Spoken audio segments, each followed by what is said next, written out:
तो मैं क्या करूंगा बेटा, एक सॉल्यूशन ऐसा ले लूंगा जिसमें एक से अधिक प्रकार के केटायन है। एग्जाम्पल के लिए मैं आपको लिख के रखा हूं। तो मैंने क्या कर लिया है कि मैंने यहां पर एक सॉल्यूशन ले लिया है और बताओ इस सॉल्यूशन के अंदर में कितने प्रकार के केटायन है, एक से अधिक प्रकार। तो मैं लिख दिया हूं कि ये हमारा सॉल्यूशन है और इस सॉल्यूशन के अंदर में एक से अधिक प्रकार के हमारे पास सॉल्ट प्रेजेंट हैं। तो मैंने ले लिया बेटा। अब बताओ इस सॉल्ट को अगर मैं क्या कर दूं, हीट कर दूं, मतलब इसको हीट देंगे और हीट देंगे तो ये क्या हो जाएगा, वेपराइज्ड हो जाएगा, वाष्पीकरण होगा ना बेटा। जब मैं इसका वेपराइजेशन करा दूंगा, मतलब वाष्पीकरण करा दूंगा, तो मुझे बताओ बेटा ये पानी तो वेपर बन के बाहर निकल जाएंगे और बाहर निकल जाएंगे तो मुझे बताओ इसके अंदर में केवल सॉल्ट बच जाएंगे क्या, बोलो बेटा। और ये जो सॉल्ट है इसको अब हम सॉल्ट नहीं बोल सकते हैं। हमने क्या करा था बेटा कि सॉल्यूशन लिया, उस सॉल्यूशन को मैंने क्या किया, वेपर बना दिया, मतलब वेपराइजेशन करा दिया। जैसे वेपर वाष्पीकरण होगा तो ये क्या बन जाएंगे, सॉल्ट। अब ये जो केवल सॉल्ट दिख रहा है ना सॉलिड स्टेट फॉर्म में, इन सॉलिड स्टेट के फॉर्म को या इस सॉल्ट को हम लोग नाम दे देते हैं मेरे बच्चों मॉलिक्यूलर, या फिर इसी को हम लोग दे देते हैं एडिशन कंपाउंड। क्या भाई, और पेपर के अंदर में ये बहुत बार पूछा जा चुका है। हिंदी में इसे हम बोलते हैं आणविक, आणविक, या फिर इसी को हम लोग बोल देते हैं योगात्मक यौगिक। क्या चीज बेटा, लेकिन एक चीज और किसी बुक्स के अंदर लिखा हुआ है, नवबोध प्रबोध, मुझे एग्जैक्ट पता नहीं है, और उस बुक में लिखा हुआ है योगशील यौगिक। तो समझ जाना इंग्लिश में तो केवल दो ही नाम हो सकते हैं, लेकिन हिंदी में या तो आणविक पूछ ले, या तो योगात्मक पूछ ले, या तो योगशील यौगिक पूछ ले। बताओ इसको कैसे डिफाइन कर सकते हैं बेटा, कि ऐसा सॉल्यूशन जिसके अंदर एक से अधिक प्रकार के सॉल्ट हो, उसका वाष्पीकरण करने पर बचे शेष बचे यौगिक को योगात्मक यौगिक या योगशील यौगिक या आणविक यौगिक कहते हैं। बोल सकते हैं क्या। लेकिन हमारा सिलेबस क्या है बेटा, हमारा सिलेबस है कोऑर्डिनेशन कंपाउंड। अभी तो हम पहुंचे ही नहीं हैं, और नहीं पहुंचे तो जरा देखना कैसे। अब ये जो हमारा मॉलिक्यूलर एडिशन कंपाउंड बना हुआ है, इसमें मैं ऐड कर दूंगा H2O। क्या करना है बेटा, H2O। जैसे मैं H2O करूंगा तो बताओ ये इसका जलीय विलयन बन जाएगा ना। क्या बन जाएगा बेटा, एक्वस सॉल्यूशन, जलीय विलयन। और जैसे मैं इसका जलीय विलयन बनाऊंगा तो बताओ ये ऐसा हो जाएगा क्या, बोलो बेटा, ऐसे ऐसे इसमें घुल जाएंगे ना। अब मुझे बताओ जैसे इसका मैंने एक्वस सॉल्यूशन बनाया है, इस क्या बोलेंगे बेटा, एक्वस सॉल्यूशन का मुझे करना है नेचर को चेक। तो यहां पर बोल सकते हैं चेक द नेचर। क्या करना है बेटा, इसका नेचर को चेक करना है। नेचर कैसे चेक करना है भाई, जरा कॉन्सेप्ट समझो बेटा। जब मैं इसका नेचर को चेक करता हूं तो एक प्रोसेस तो ये हो सकता है कि मेरा मॉलिक्यूलर या एडिशन कंपाउंड है, जैसे मैं पानी इसके अंदर डाला होऊंगा तो वो पहले अगर ठोस फॉर्म में होगा, बाद में आयनित भी हो सकता है, ये भी हो सकता है ना बेटा, या फिर वो आयनित नहीं हो सकता है। तो ध्यान रखना, जब मैं इसकी नेचर को चेक किया तो क्या पता चला कि सॉलिड स्टेट में तो आइसनेन था, लेकिन जैसे मैं इसके जलीय विलयन बनाया तो ये क्या हो गया, टूट गया।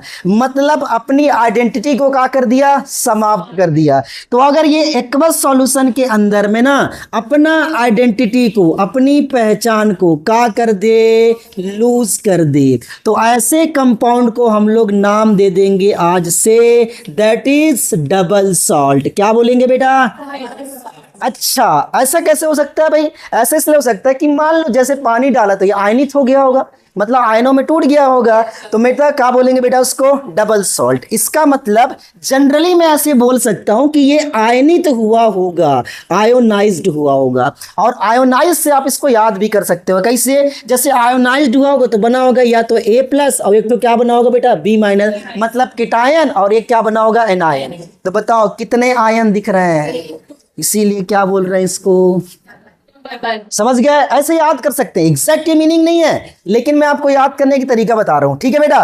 लेकिन हो सकता है कि वो अपनी आइडेंटिटी को मेंटेन रखे। क्या करे बेटा, मतलब ये कि वो पानी डालने पर भी ढीठ रहे, बिल्कुल अपने आप को तोड़े ही ना, तो अपना आइडेंटिटी क्या कर दे, वो मेंटेन रखे। तो जब ये मेंटेन रखे ना बेटा, तो समझ जाना इसको हम लोग बोलेंगे कोऑर्डिनेशन कंपाउंड। ठीक है, क्या बोलेंगे बेटा? अब तुम्हारा जो सिलेबस के अंदर में है वो मैंने आपको बात बता दी कि एक्चुअल में कोऑर्डिनेशन कंपाउंड आया कहां से है। बात समझ में आई? क्लियर? चलो कॉपी करो भाई। और तुम्हारे बुक्स के अंदर में बहुत बार एक क्वेश्चन पूछा 4 मार्क्स के अंदर में, क्या बेटा, कि डबल सॉल्ट और कोऑर्डिनेशन कंपाउंड में डिफरेंस क्या है, मैं बताऊंगा 1 बाय 1 करके। पहले से कॉपी जरूर कर लो भाई, समझ तो आ गया होगा, आ गया ना बेटा? मैंने एक बात बता के रखा है, मैं उसको रफ नहीं कर सकता क्योंकि मुझे यहीं से बहुत सारा चीज एक्सप्लेन करना है।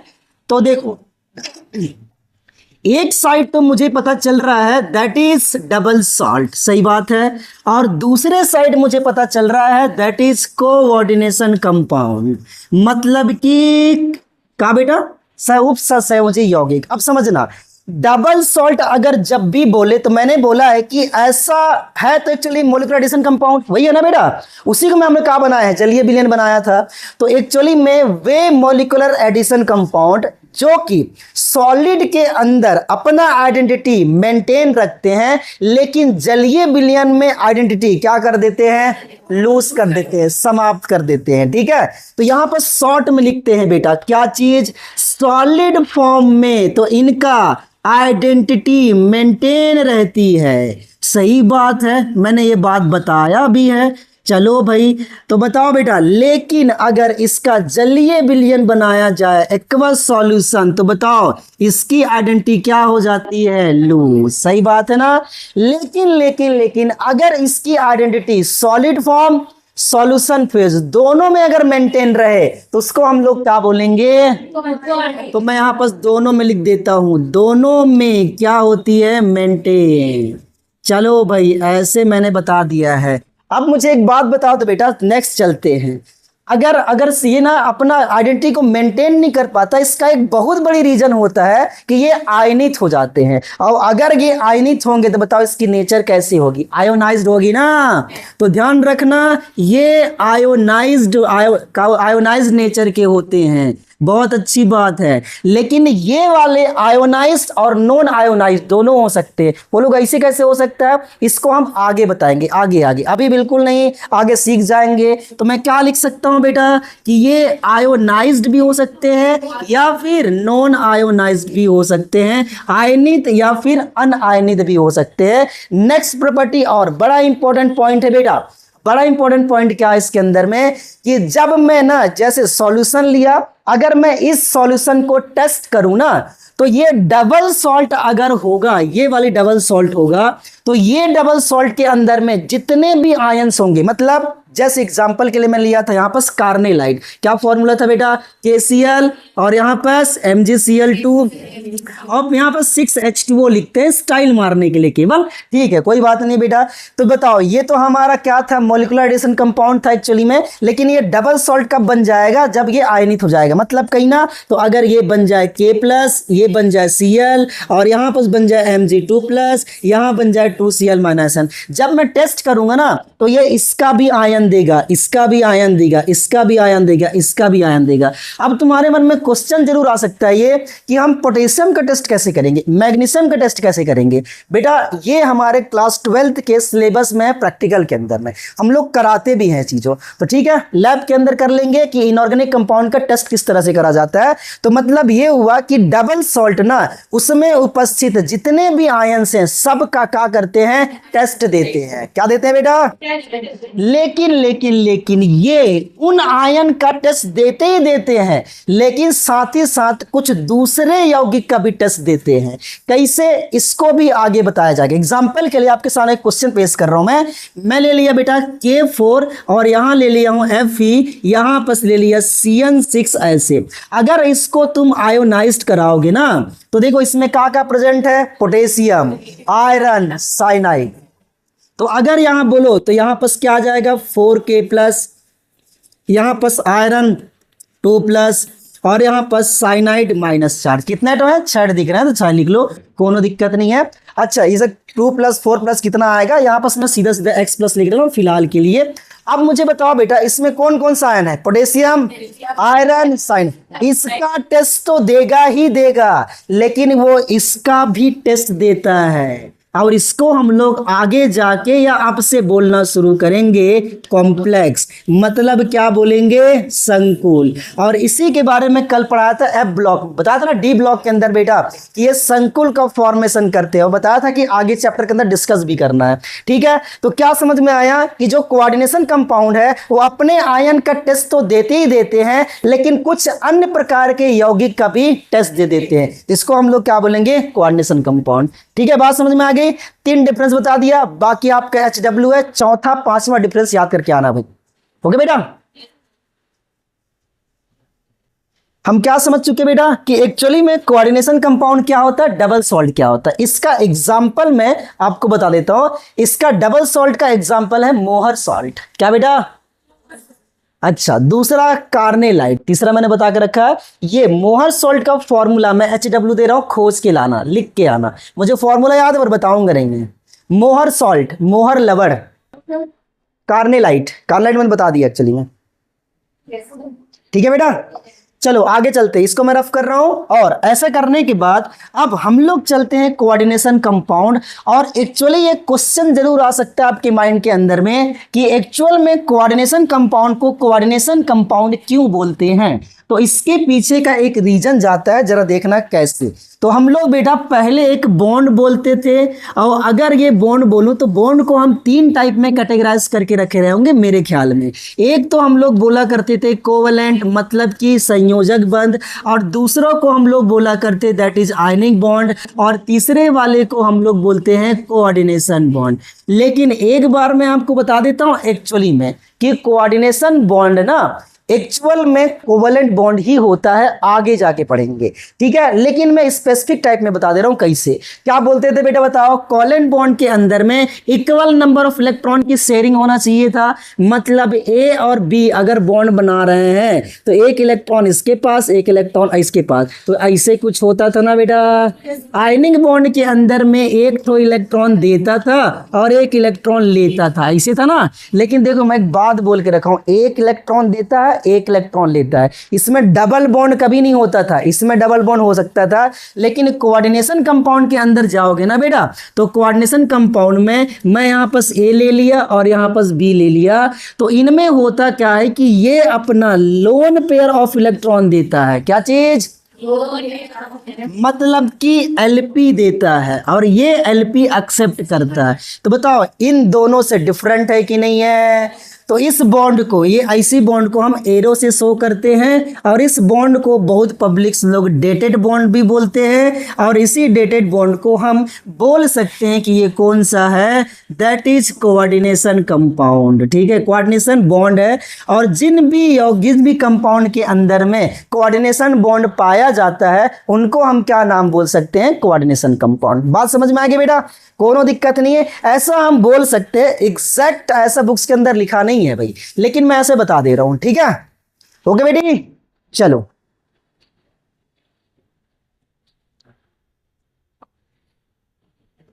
अभी अपने पास 10 मिनट के टाइम और बचा हुआ है एक्चुअली में।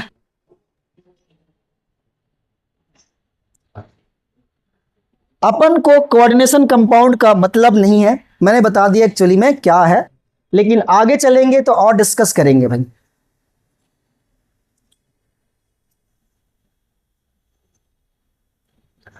बेटा रफ करें, जाओ रफ करो बेटा। चलो नेक्स्ट आगे चलते हैं। इसको रफ कर देता हूं पूरी तरह से। और जब मैं इसको रफ कर रहा हूं तो एक बात और ध्यान रखना है, अपने को क्या ध्यान रखना है वो समझते हैं बेटा। चलो अब देखते हैं कि कोऑर्डिनेशन कंपाउंड मैंने बता दिया होता क्या है, लेकिन अब हम लोग पढ़ने वाले हैं कि कोऑर्डिनेशन कंपाउंड को रिप्रेजेंट किस तरह से करा जाता है। तो हेडिंग डालो बेटा, रिप्रेजेंटेशन ऑफ कोऑर्डिनेशन कंपाउंड। क्या चीज? हाँ, कोऑर्डिनेशन कंपाउंड को प्रदर्शित करने की विधि या तरीका, रिप्रेजेंटेशन ऑफ कोऑर्डिनेशन कंपाउंड। चलो चलो चलो देखते हैं बेटा, आपके पास अब आ जाते हैं क्या है। तो मैं यहाँ पर हेडिंग डाल लेता हूँ रिप्रेजेंटेशन, और इसको जो समझ में नहीं पाया ना वो हमेशा, आज ऐसे कोई बच्ची जो ना आई हो, कितने सारे बच्चे नहीं आए आज, उनको बड़ा तकलीफ होगा, दर्द महसूस होगा बेटा, क्योंकि वो आज आया नहीं है। तो देखो रिप्रेजेंटेशन कैसे बोलते हैं। तो एक कोऑर्डिनेशन कंपाउंड को हम दो तीन तरीके से रिप्रेजेंट कर सकते हैं। पहला मेथड होता है, एक मैं लगा दूं यहाँ पर स्क्वायर ब्रैकेट, सही बात है बेटा, और या फिर मैं ऐसे बना दूं कि ये स्क्वायर ब्रैकेट है, इसके लेफ्ट हैंड साइड में मैं ए लगा दूं, और एक ऐसे लिख सकता हूं कि मैंने एक स्क्वायर ब्रैकेट लगा दिया है और यहाँ बस मैं एक बी लगा दूं, या फिर ऐसे हो सकता है कि मैं दो स्क्वायर ब्रैकेट इस तरह से लगा दूं। ठीक है बेटा, अब आप कॉन्सेप्ट समझना क्या है। ये जो स्क्वायर ब्रैकेट दिख रहा है, इस स्क्वायर ब्रैकेट को हम लोग नाम देते हैं कोऑर्डिनेशन स्फीयर। क्या बोलते हैं बेटा? हाँ, तो यहाँ पर मैं नाम लिख लेता हूँ, दैट इज कोऑर्डिनेशन स्फीयर। अच्छा, दूसरे वाले में यहाँ पर देखना दो चीज दिखाई दे रहे होंगे, ये वाला तो हमारा क्या है, कोऑर्डिनेशन स्फीयर, लेकिन इसको एक और नाम बोला जाता है, कोऑर्डिनेशन एंटाइटी। बुक्स के अंदर तुम्हारे अंदर केवल एक ही लिखा हो, एक ही बताऊंगा बेटा। तो एक कोऑर्डिनेशन स्फीयर है, लेकिन इस कोऑर्डिनेशन स्फीयर को एक और नाम बोला जा सकता है, और दैट इज कोऑर्डिनेशन एंटाइटी। ये ऐसा लिखा हुआ बुक्स के अंदर मिलता है भाई, तो मैं ये बोल दिया। लेकिन आप लोग क्या बोलोगे इसको? उप संयोजन गोला। कैसे लिखा हूं भाई? गलत लिखा हूं क्या? संयोजन जो भी लिखा आता होगा, संयोजन गोला। बहुत अच्छी बात है बेटा। अच्छा, लेकिन ये जो दिख रहा है ना बेटा, मतलब कोऑर्डिनेशन स्फीयर के बाहर जो दिख रहा है उसको हमेशा और हमेशा एक नाम बोला जाएगा, और वो बोलेंगे काउंटर आयन। क्या बोलेंगे बेटा? अब जैसे तुम काउंटर आयन बोलोगे ना, तो नाम से पता चल रहा है कि ये तो या केटायन होगा या तो एनायन होगा। तो ये रूल कहता है, हालांकि बुक्स के अंदर ऐसा मेंशन नहीं है, लेकिन जनरली ये देखा गया है कि जब भी कभी भी कोऑर्डिनेशन स्फीयर के लेफ्ट हैंड साइड में लिखा हुआ मिल जाए ना, तो समझ जाना वो क्या होंगे, प्लस चार्ज वाले होंगे। ठीक है बेटा। इसी तरह से इसमें अगर बोलोगे तो ये हमारा क्या है, कोऑर्डिनेशन स्फीयर, कोऑर्डिनेशन एंटाइटी, या फिर उपसंयोजन गोला। ये वाले को हम लोग क्या नाम बोलेंगे? Counter ion. काउंटर आयन, बहुत अच्छी बात है बेटा। और ये दोनों के दोनों क्या है? कोऑर्डिनेशन स्फीयर है। सही बात है ना। एक और तरीका होता है, कोऑर्डिनेशन स्फीयर लिख लिए, और एक काम कर सकते हैं, ये भी देखा गया है कि इस कॉम्प्लेक्स में ना बेटा, ये जो दिख रहा है कोऑर्डिनेशन स्फीयर, इसमें कभी कभी प्लस माइनस एक्स रहता है, और प्लस माइनस एक्स का मतलब क्या है बेटा? चार्ज। क्या है बेटा? ये या तो इसमें धन चार्ज होगा या तो ऋण चार्ज। तो हो सकता है यहाँ भी प्लस माइनस हो, यहाँ भी प्लस माइनस हो, यहाँ भी प्लस माइनस हो सकता है, यहाँ भी प्लस माइनस हो सकता है। सही बात है बेटा। अच्छा, तो ये एक तरीका होता है कोऑर्डिनेशन स्फीयर को रिप्रेजेंट करने का तरीका, और मैंने आपको बता दिया है कि किसको हम क्या बोलते हैं। क्वेश्चन इसमें जरूर आएगा कि इसके अंदर में क्या होंगे, तो मैं बताऊंगा। ठीक है बेटा, पहले से कॉपी करो। क्या क्वेश्चन है बेटा? जैसे कि काउंटर आयन ए में प्लस चार्ज है, यस, तो काउंटर आयन बी में अच्छा, बी में नेगेटिव चार्ज होगा बेटा। मैं बताया था कि जो राइट साइड होंगे वो क्या होगा? नेगेटिव चार्ज, और इधर वाले पे कौन चार्ज होगा? Positive charge. ठीक है, ये बस लिखना था, मैंने भूल गया था एक्चुअली में। अब बेटा आप देखो कैसे रिप्रेजेंट करने का जनरल तरीका हमारा क्या होगा वो समझते हैं। तो वो जनरल तरीका कुछ इस तरह से हो सकता है भाई। तो जनरल मेथड ये है कि अगर मैं यहाँ पर लिख देता हूँ एक स्क्वायर ब्रैकेट, और इस स्क्वायर ब्रैकेट को हम लोग क्या बोलते हैं बेटा? Coordination sphere. अब यहाँ पर ए हो सकता है, यहाँ पर बी हो सकता है। जनरली ऐसे नहीं होगा, तो एक काम कर लेते हैं, उसको मैं रफ कर देता हूँ बेटा।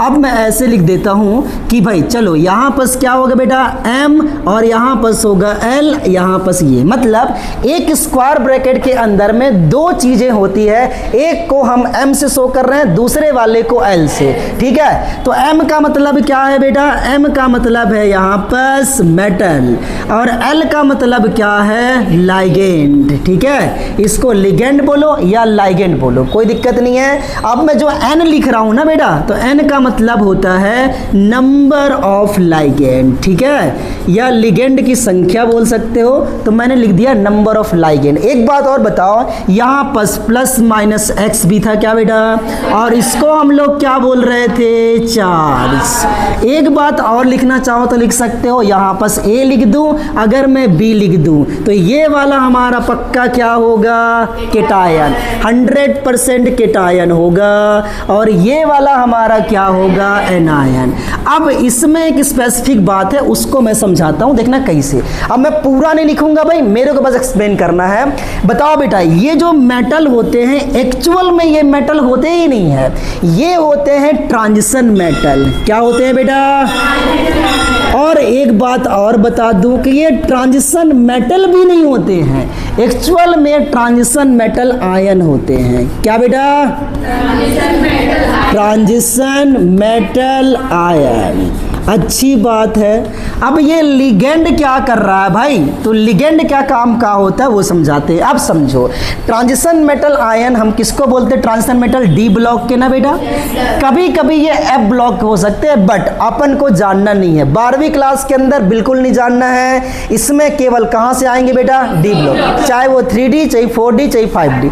तुम्हारे सिलेबस के अंदर में जनरली 3D दिया है, बस 4D दिया नहीं, अपन को मतलब भी नहीं है, लेकिन मैं बता देता हूं कि 3D 4D कहीं कभी हो सकता है वो। अच्छा, अब काम की बात आते हैं कैसे। एक बात ध्यान रखना कि बताओ बेटा, डी ऑर्बिटल के पास अभी हम लोग पढ़ के रखे हैं किसके पास खाली ऑर्बिटल होता है, बोले ना, डी ब्लॉक के एलिमेंट के पास बहुत सारे खाली पड़े हुए ऑर्बिटल होते हैं। अगर इसके पास खाली ऑर्बिटल है तो क्या इलेक्ट्रॉन ले सकता है, इलेक्ट्रॉन ले सकता है ना बेटा। अच्छा, और बताओ ये लिगेंड क्या करता है, इस लिगेंड के पास में होते हैं एलपी। क्या होते हैं भाई, अच्छा, अगर ये एलपी है तो ये एलपी को क्या करता है, डोनेट करता है, किसे, मेटल को, इसलिए लिगेंड को हम लोग एलपी डोनर भी बोलते हैं। क्या बेटा, और अगर ये एलपी डोनर है तो मुझे बता दो ये एलपी एक्सेप्टर होगा कि नहीं, और एलपी एक्सेप्टर को अब मानो ना मानो, इसको हम लेविस एसिड बोलते हैं। सही बात है ना बेटा, अगर इसको बोलोगे तो इसको हम लोग नाम बोलते हैं लेविस बे। एक बात तो पक्का समझ में आ गया कि क्वांटिशन स्फीयर के अंदर में उपस्थित मेटल किसकी तरह काम करता है, लेविस एसिड की तरह, और लिगेंड किसकी तरह काम करता है। अगर ये लोन पेयर डोनेट कर रहा होगा तो इसके पास लोन पेयर होना भी तो चाहिए। अच्छा, आगे पढ़ेंगे लिगेंड की क्लासिफिकेशन कैसे होता है, ये बात समझ में आएगी पक्का। तो ये एक जनरल मेथड है रिप्रेजेंट करने का भाई, ओके बेटा। चलो